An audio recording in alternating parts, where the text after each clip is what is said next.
Fala, Gustavo, tudo bom com você? E aí, beleza? Bom Boa noite, tá me demais? ouvindo bem aí? Tá tranquilo? Tô ouvindo sim.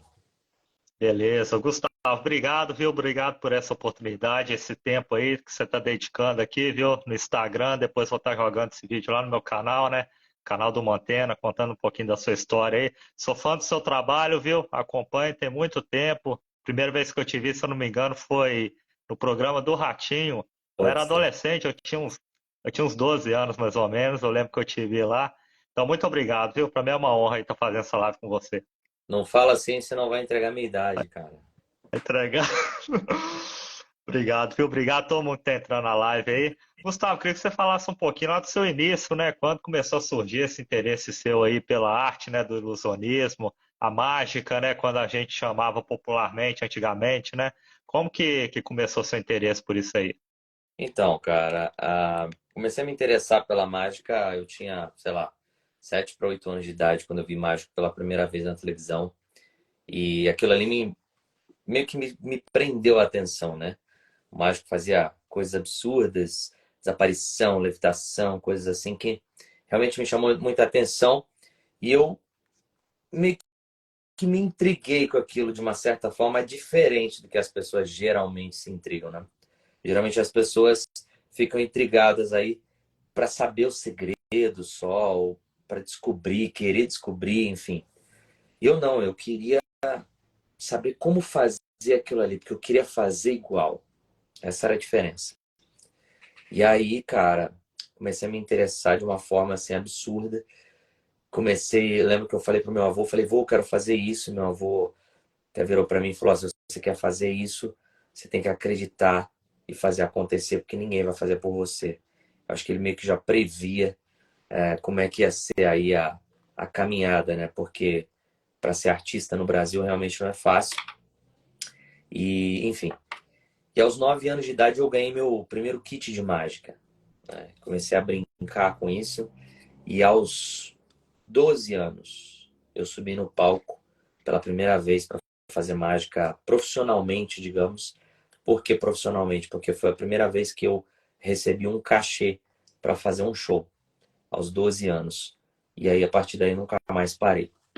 Então, assim, realmente já são aí mais de 27 anos de carreira entrando aí na mente das pessoas, divertindo as pessoas, criando mágica, momentos mágicos, experiências mágicas para o meu público aí já há mais de 27 anos. Interessante você citar seu avô. Na minha família eu tenho a história do meu avô também, que meu avô sempre gostou, né, de fazer truques também e tal. Eu conheci ele muito pequeno, né? Ele faleceu já, eu estava bem novinho. Mas dentro da família, assim, você teve alguma influência também na arte da mágica, assim? Quais foram suas principais influências, assim, fora? Não, então, eu nunca tive nenhuma influência familiar, porque na minha família não tinha ninguém que tinha se interessado pela mágica antes de mim. Então, eu de fato fui o primeiro, né? Eu sou a ovelha negra da família, então, e é isso. Nunca tive influência de ninguém. Minhas influências foram os mágicos que eu comecei a assistir na televisão mesmo, né? Então, comecei a ver mágicos pela televisão, vi mágicos, programas tipo Fantástico, tipo na época Faustão, Eliana, Silvio Santos, Ratinho. Então, assim, eu assistia as referências, eram os mágicos que eu via na TV, e depois eu comecei a me interessar, a tentar meio que aprender de acordo com o que eu via, né? Então, assim, eu também nunca tive alguém que pudesse me ensinar a fazer mágica. Então, eu comecei a aprender os primeiros passos foi sozinho mesmo, foi na raça ali, tentando descobrir como que era. Mas eu não queria, eu era diferente, eu não queria descobrir para saber o segredo. Eu queria descobrir para saber como fazer, entendeu? E eu fazer para encantar outras pessoas. Eu não queria aprender para revelar o segredo, para contar para outra pessoa como era feito. Pelo contrário, quando eu descobri uma coisa, aquilo meio que virava assim um sigilo absoluto, assim, sabe? E quando na sua vida assim que você decidiu levar a mágica como profissão, né, profissionalmente, assim, viver da mágica? Olha, então, foi desde ali quando eu já era adolescente, ali com uns 12 anos de idade, como eu falei, que foi depois do primeiro show que eu fiz, eu já tinha certeza que era o que eu queria fazer, né? Como parte da minha profissão aí. Então eu comecei a aprender isso, desenvolver isso da melhor forma. E aí foi quando eu falei, não, eu quero ser mágico, eu quero fazer isso aí pro resto da vida, assim. Então, meio que com os 12 anos eu já tinha colocado na minha cabeça o que eu queria fazer, né? Irine, e com o avanço da internet, assim, você acha que hoje em dia está mais difícil a gente conseguir, né, manter um truque em segredo? Antigamente ficou muito famoso no Fantástico Mister M, né, revelando o truque e tal. Muita gente, igual eu, assim, viu ele também como criança e tal.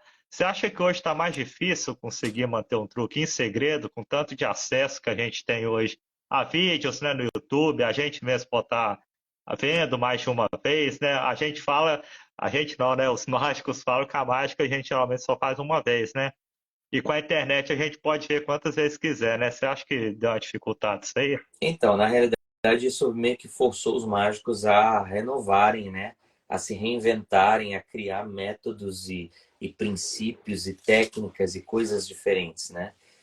Então, assim, uma vez que você se torna especialista ali em treinar uma coisa, desenvolver uma técnica nova, você acaba desenvolvendo habilidades e desenvolvendo métodos que te permite fazer aquilo de formas diferentes. Então, assim, fazendo com que você preserve, de certa forma, a técnica, o segredo por trás. Claro que você deve ser um profissional muito bem treinado e desenvolver, como eu falei, técnicas e métodos novos, né? Você não pode ficar ali à mercê somente de técnicas antigas, né? Então, hoje em dia, você, como tudo evoluiu, a mágica também evoluiu, né? Então, o mágico ele tem por obrigação aí, se ele é um mágico profissional, estudar e desenvolver métodos e técnicas diferentes para que seja possível você realizar os números independente de quantas vezes a pessoa assista. Claro que quando o mágico vai fazer um número voltado aí para a internet, ele tem que ter em conta de que esse vídeo pode ser assistido várias vezes, né?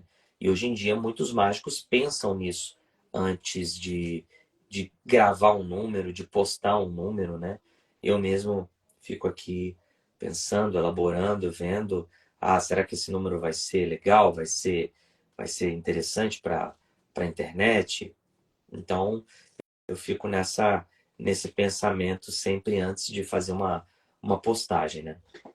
E você acha que desde quando você começou assim até hoje, o propósito ele mudou em alguma coisa, com tanto de mudança que teve assim dentro da mágica, nessas coisas que vem entrando aí também, igual a internet, né, rede social? Você acha que mudou alguma coisa no propósito? Você diz no propósito em relação a, a levar isso para o público, seja como, Isso, porque, como exatamente? porque igual tem muito mágico hoje, assim, que desde que aparece na televisão, né? Você vê eles com um propósito até assim de um pouco que revelar o truque, né? Não tá muito com aquele segredo igual tinha antigamente hoje mais. Você Entendi. acha que isso tem atrapalhado e mudado o propósito assim da magia? Entendi. Então, cada artista, cada mágico, ele pega e arruma aí a sua estratégia, né? Então, assim, uns se pegaram assim meio que a estratégia de revelação, né? De entregar segredos, de como forma de trazer mais seguidores, mais likes, etc. Outros já foram pelo lado do entretenimento. Outros já foram pelo lado assim mais espalhafatoso, de fazer coisas realmente voltadas para o entretenimento, mas abusando aí de alguns efeitos especiais e tal. Então, assim, eu acho que depende muito do artista. Cada um foi para um lado, né? Eu me contive ali na parte do entretenimento, sem abusar de efeitos especiais. Aliás, todos os vídeos que eu posto na minha rede social eu posto e eu sou capaz de reproduzir esses efeitos ao vivo. Então, assim, eu não abuso e não uso de efeitos especiais. Então, às vezes as pessoas veem eu fazendo coisas, igual tem um número que eu fiz, até gravei há poucos dias, deve ter umas 2 semanas atrás, que eu sempre falo, por exemplo, que eu pego duas cartas, por exemplo, duas damas aqui, ó, dama de paus, dama de espadas, né? E aí eu falo que eu vou hipnotizar as pessoas usando as duas cartas, uma de frente para a outra, assim. E daí eu coloco uma de face para outra. Detalhe, a gente está ao vivo aqui, né? Então, olha só, eu vou chacoalhando assim e parece que a carta vai meio que entrando na mente da pessoa e fazendo com que ela fique confusa e hipnotizada de certa maneira, olha só. E parece que elas, de certa Porra. forma, hipnotizam as pessoas, né? Então você vê que, de fato, elas estão interligadas. E é só fazer assim e elas soltam uma de dentro da outra. Olha só. E não tem efeito de câmera, não tem efeito especial. Como você está vendo aqui agora, isso é feito ao vivo. A gente está numa live, né? Muito Tem gente que massa. acha que eu edito os vídeos, que eu faço e tal. E eu falo 100% para você aqui agora. Tudo que eu faço nos meus vídeos, eu sou capaz de reproduzir ao vivo. Então, assim, não tem nada de truque de câmera, corte, edição. Não tem, não tem. Eu não gosto. Eu não gosto de usar desse pelo menos atualmente, eu nunca usei e não tenho pretensão de usar. Pode ser que eu mude de ideia um dia, mas não abuso desse tipo de efeito, porque eu gosto de fazer coisas que eu sou capaz de reproduzir, por exemplo, ao vivo num show ou quando eu encontro com alguém, entendeu? Então eu prefiro dessa maneira. Mas não condeno quem usa, porque hoje em dia é tudo pelo entretenimento. A gente sabe que a pessoa fala assim, mas isso aí tem algum segredo, tem alguma coisa? Tem, os filmes que você assiste também tem efeitos especiais. Então, assim, para mim, vai pelo entretenimento. Eu também já ensinei alguns números de mágica, mas eu não revelo. Existe uma grande diferença, na minha concepção, entre revelar e ensinar. Revelar é simplesmente mostrar o segredo e estragar o segredo da mágica por nada, né? Agora, para mim, ensinar é quando eu ensino para você passo a passo algum número simples e que você vai ser capaz de reproduzir fazendo para outra pessoa. Então, assim, no meu canal do YouTube, por exemplo, eu tenho alguns números lá que eu ensino. Aqui no meu Instagram também tem alguns números que eu ensino. Então, assim, eu ensino passo a passo coisas que as pessoas vão ser capazes de aprender e reproduzir. Mas eu não simplesmente revelo, igual tem outros canais aí de mágicos aí, que eles simplesmente revelam só para estragar a mágica. E aí, de fato, eu não concordo.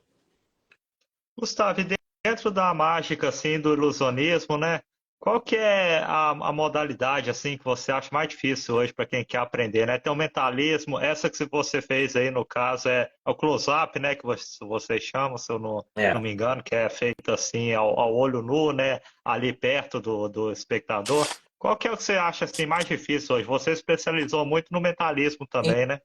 Então, eu me especializei em várias categorias na realidade, né? Eu sou conhecido ainda no meio mágico, por gostar de estudar e desenvolver várias modalidades. Tanto que eu lancei uma mentoria voltada para mágicos profissionais, onde lá dentro eles têm acesso a todo o meu arsenal, vamos dizer assim. Então, eu basicamente compartilho com as pessoas tudo que eu faço, né? Mas lá dentro, somente dentro de um instituto que eu lancei, chama Instituto Abracadabra, né? Onde só para mágicos profissionais. Não adianta a pessoa que eu quero começar a aprender com você, posso entrar no instituto? Não, não pode.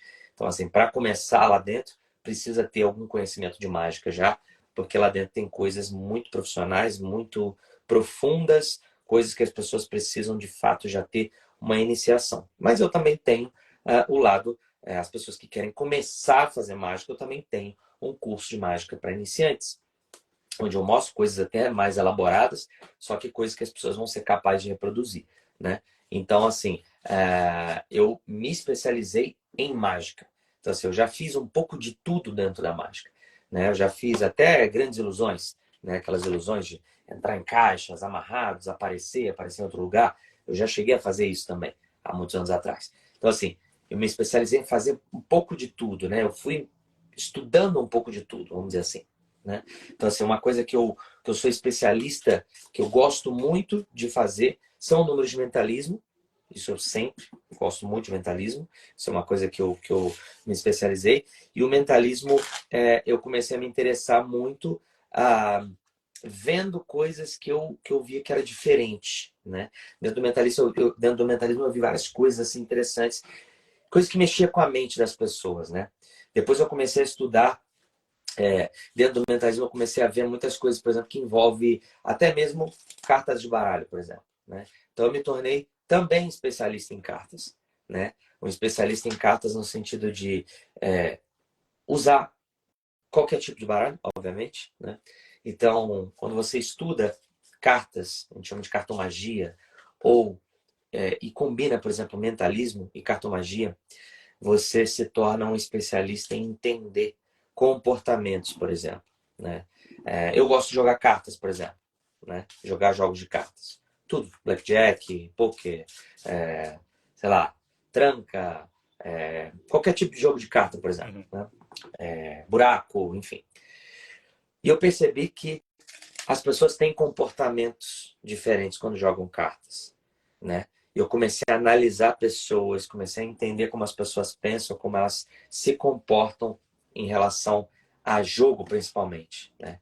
Então, quando a pessoa está ali com um grupo de cartas na mão, né, jogando, eu começo a analisar no meio do jogo e começo a entender como que as pessoas pensam. Então, é possível você trabalhar e entender comportamento humano estudando mágica. Olha que loucura que é isso. As pessoas acham Uhum. que comportamento humano você entende só quando você estuda psicologia ou psicanálise ou qualquer coisa do tipo.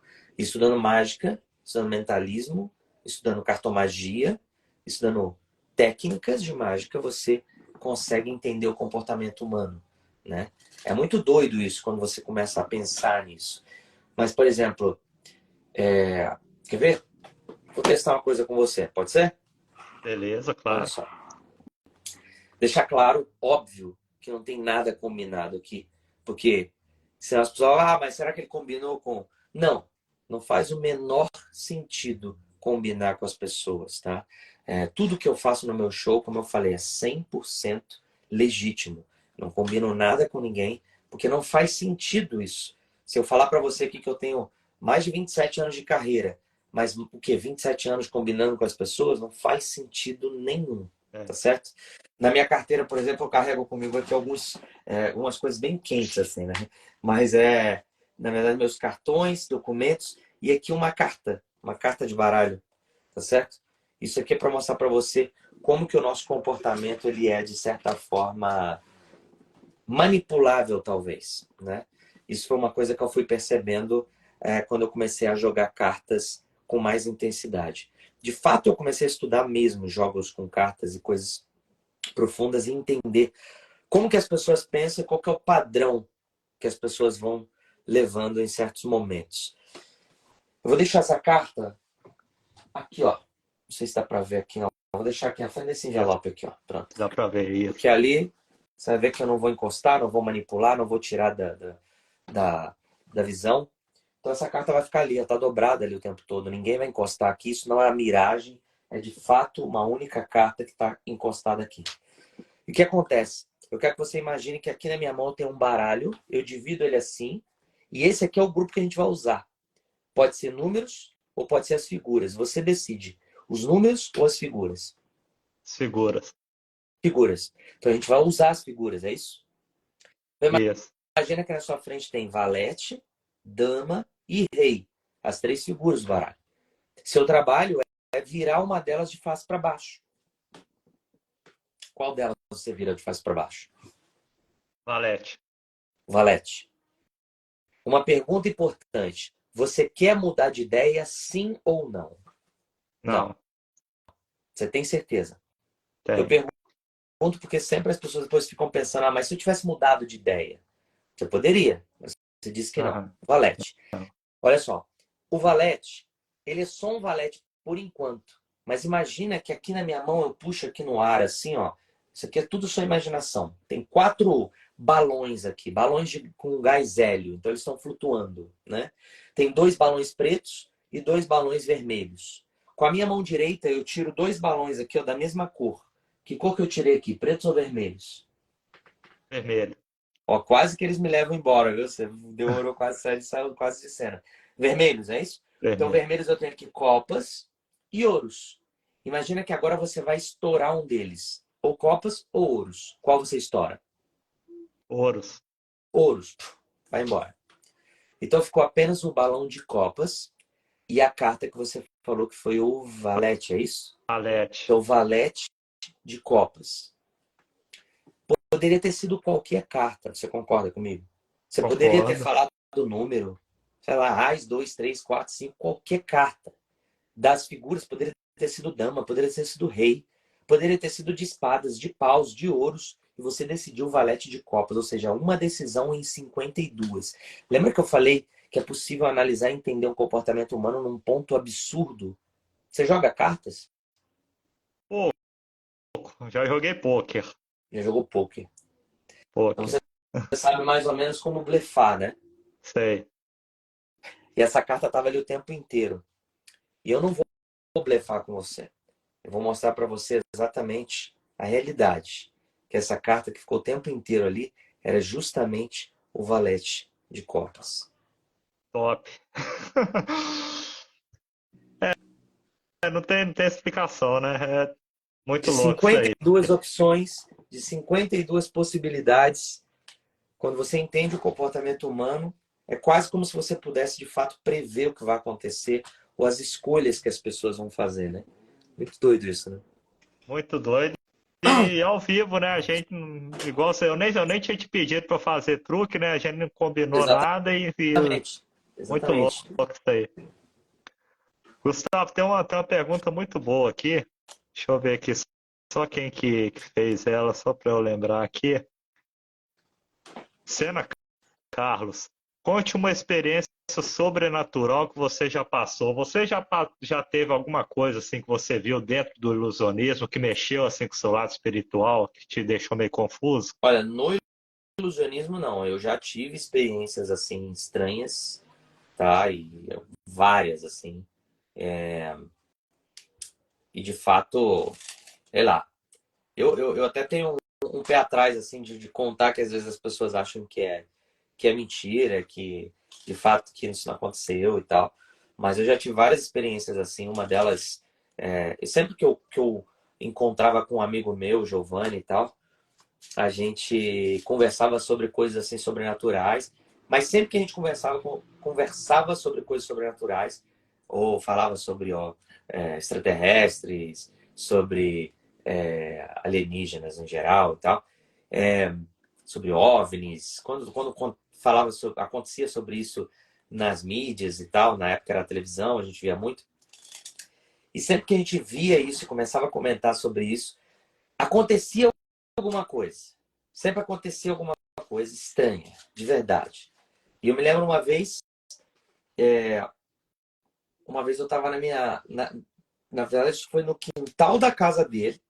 A gente estava de frente para uma árvore assim, a árvore ela tinha dois galhos assim, meio que grande assim, ficava um pouco afastado, uma árvore grande. E a gente estava sentado num banco de madeira, também de tronco de árvore, que ficava na frente da casa dele, e a gente estava conversando sobre isso, sobre OVNIs, alienígenas, coisas estranhas, espíritos. Foi aquele dia a gente estava conversando de coisas aleatórias assim. E aí foi quando a gente está conversando e ele para e fica olhando assim, direto, na direção dessa árvore, que era uma árvore assim, de frente, né? E aí que me chamou a atenção, eu olhei para ele, olhei para frente. No que eu olhei para frente, tinha uma bola gigante de luz, mas um negócio que parecia, vamos dizer assim, para quem não tem noção, nunca viu nada similar, é como se você estivesse vendo o sol de muito perto. Uhum. Só que aquela bola que você vê o sol, só que maior, porque estava perto. E óbvio que não era o sol, porque o sol não pode estar tão perto assim, né? Então ele estava assim, gigante, entre esses dois galhos dessa árvore. Então essa árvore era tipo um V assim, de frente. E aí a gente via assim, não estava embaixo, Porque embaixo, assim, na direção da árvore mesmo, atrás, era um matagal, assim. Então era meio que em cima, justamente na direção do céu. Então você viu um bolão assim, gigante, aquela cor de fogo alaranjado, assim, parecendo realmente o Sol. Só que, como eu falei, é impossível o Sol estar naquela distância. E quando a gente olha e a gente vê aquela bola, é quase que como se a coisa notasse a nossa atenção e aquilo do nada afasta muito rapidamente, mas numa velocidade, eu não sei nem te precisar. Era uma coisa que eu nunca vi nada tão rápido como aquilo, assim, tipo, o negócio faz assim, ó, desse tamanho, né, de tipo, tá muito perto, se afasta muito, muito rápido, então faz assim, e fica pequenininho, tipo, longe assim, continua aquele ponto de luz forte e começa a se movimentar de lado assim, e de repente faz assim, no ar e some. Tipo, dá um brilho assim e some. Como se, sei lá, eu não posso nem dizer o que aconteceu, o que era. É meio que eu querer tentar explicar o que eu vi é muito... É complicado eu dizer o que eu vi, porque nem eu sei exatamente o que era. Eu só sei que era alguma coisa não identificável, porque não dá para saber o que era. Só sei que a coisa foi muito rapidamente, ficou muito pequeno, se movimentou lentamente. Lentamente é pra gente, né? Porque estava muito longe já. Então fazia aquele movimento assim, de repente deu um brilho assim e sumiu no ar. Então como se, sei lá, eu não sei se sumisse dentro se isso passasse dentro de um portal, um negócio, não sei. O negócio fazia assim e simplesmente sumia no ar. A gente ficou assim em choque, assim, alguns segundos, assim, só olhando um para a cara do outro. Tipo assim, você viu exatamente o que eu vi? Porque não é possível nós dois termos tido a mesma ilusão, né? Porque uma coisa é uma ilusão, outra coisa é os dois verem exatamente a mesma coisa, a gente perguntar e comentar um com o outro e bater todas as informações. Não, nós vimos isso e aconteceu. E até hoje, isso eu tinha, não sei, uns 16 anos, mais ou menos.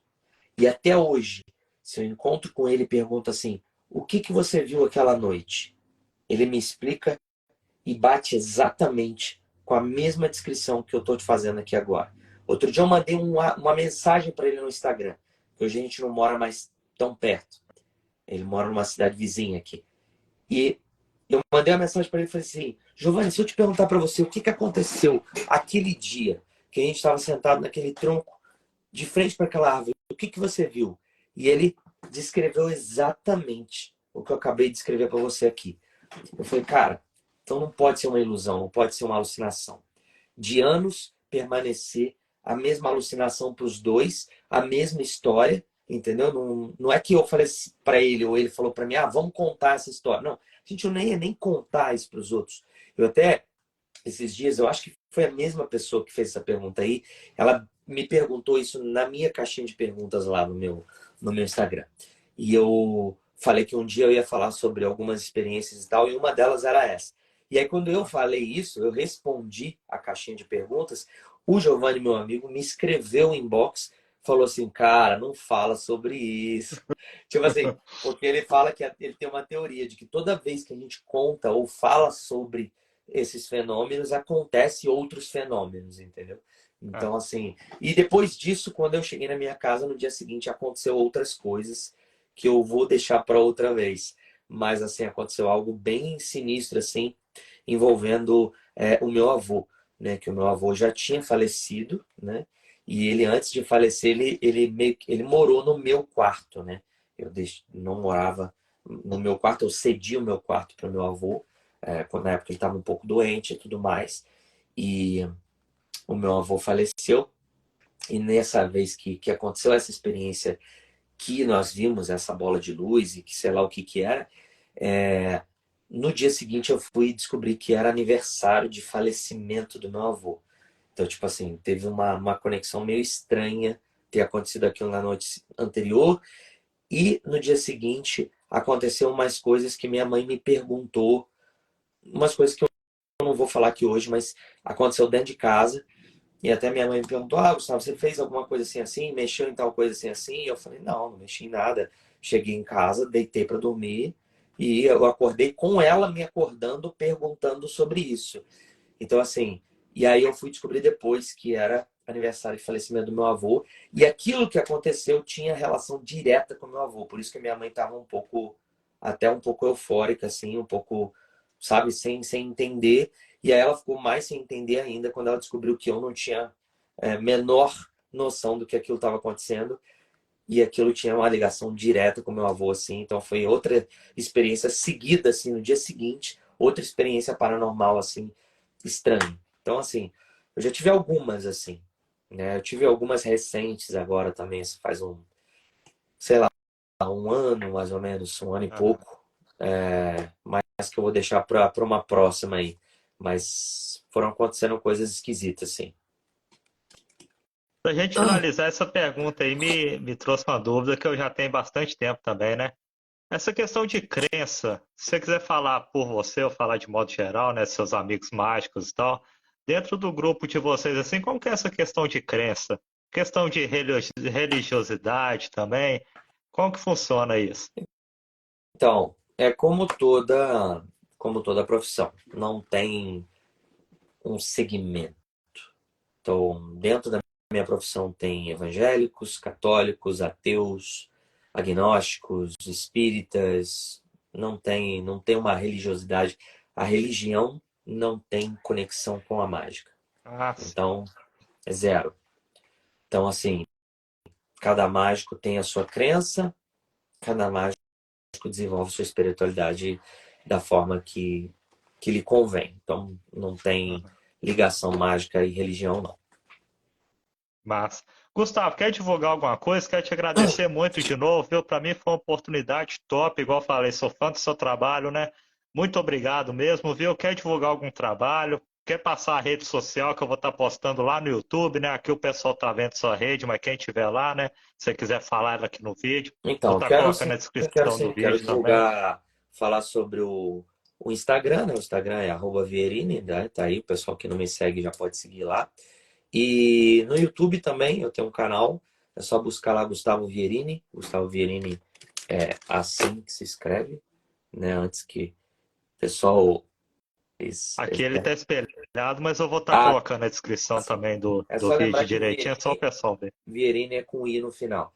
E aí o Aham. pessoal busca lá, que vai ter o meu canal lá, eu posto regularmente, agora eu tô voltando na real, tava postando mais shorts e vídeos rápidos assim, mas essa semana eu já postei, na verdade ontem eu postei um vídeo falando sobre ensinando técnicas de leitura de mente, né? Ensinando de fato como você percebe que tipo de pensamento a pessoa está tendo naquele momento. E agora eu vou começar a postar bastante conteúdo interessante, voltados aí para quem quer entender sobre a mente humana, quem quer entender sobre análise de pessoas, análise de jogos, por exemplo, pessoas que gostam de jogar cartas, como eu falei. Aham. É, o pessoal vai ver bastante sobre isso aí também no meu perfil. Eu vou começar a postar, porque eu vejo que muita gente sempre me perguntou: ah, essa sua habilidade, é possível usar sua habilidade nos jogos? É possível você ir no cassino jogar, ganhar, não sei o quê? É sim possível. É possível você usar de algumas técnicas, sim, para jogar. Tem gente que fala que não, é possível sim. É possível você jogar cartas com a família e brincar e ganhar sempre. Eu não sou. Eu falei que uma vez eu estava jogando cartas com meus primos, estava jogando eu de dupla com uma prima minha e um outro casal de primos jogando também. E aí eu comecei jogando normal, jogando Sei. normal, sem apelação. E aí esse casal eles jogam bastante, assim, bastante em quantidade e jogam bem também. Jogam bastante estratégia. E aí eu fui percebendo, eles ganharam uma, ganharam duas, e eu comecei a analisar as jogadas deles e tudo mais. E aí eu falei, bom, a partir dessa próxima jogada, no caso era a terceira mão de jogada, e a gente já estava assim, com uma pontuação bem baixa em relação a eles. Eu falei, a partir dessa próxima jogada, a gente não perde mais nenhuma jogada. E aí eles falam ah, tá, vai lá então, vai ganhar agora. Eu falei, ah, vamos jogar. E aí nós ganhamos uma, duas, três, quatro. E aí nós viramos o jogo num absurdo, assim, numa... E aí os caras perguntando, oh, você tá fazendo alguma coisa? Eu falei assim, tô fazendo sim. Eu tô analisando, usando estratégia contra a estratégia de vocês. Eu já entendi como vocês jogam e é possível fazer isso. Então, assim, as pessoas acham que não, e é. Né? Tanto que quando eu fazia shows em cruzeiros, navios e tudo mais, eu era proibido, o cassino do navio me proibia de ficar perto da mesa de roleta e da mesa de carteado, que era o blackjack, que tinha lá, né? O 20, famoso 21 aqui no Brasil. Então, assim, eles me proibiam, de verdade. Eu podia assistir o jogo, mas, tipo assim, 2, 3 passos longe da mesa, né? E aí eu ficava olhando, observando o jogo e, tipo, várias vezes seguidas, assim, eu tinha certeza das cartas, do que ia sair, da mão que ia sair, como que ia dar o jogo, né? E aí, às vezes, eu até comentava com uma pessoa do lado que não estava jogando, obviamente, né? Eu não podia dar dica para quem estava jogando, imagina. Eu tô no navio, contratado do navio, e vou dizer para um jogador uma forma dele quebrar a banca. Não vou, imagina. Não podia fazer isso. Mas eu comentava com a pessoa que estava do lado de fora, assim, e o pessoal, mas pô, você não vai jogar? Ou joga comigo? Eu falei, não, impossível, eles não vão deixar eu jogar. Não pode. Mas assim, sempre batia certinho, assim, tipo, no início do jogo, eu começava a analisar. A partir dali pra frente, eu já começava a saber o que ia vir, entendeu? E aí o pessoal ficava meio assim, tipo, como que você sabe isso? Eu falava, são anos de estudo nisso. Claro que tem um método por trás, tem uma forma de fazer isso, né? Mas esse é assunto para outro momento, né? E com certeza foi um prazer estar aqui com você, compartilhar dessas experiências aí, dessas histórias. E é um prazer. E quem sabe possamos aí no futuro fazer outra live aí também para a gente falar mais. Com certeza. Só você falar que eu tô aqui para fazer essa live. Obrigado, viu? Sou fã aí. Saúde para você, sucesso. Obrigado aí todo mundo que acompanhou a live também. Boa Valeu, meu noite, viu, querido. Verino? Até mais. Obrigado, abração. Um abraço a todos aí. Falou. Valeu.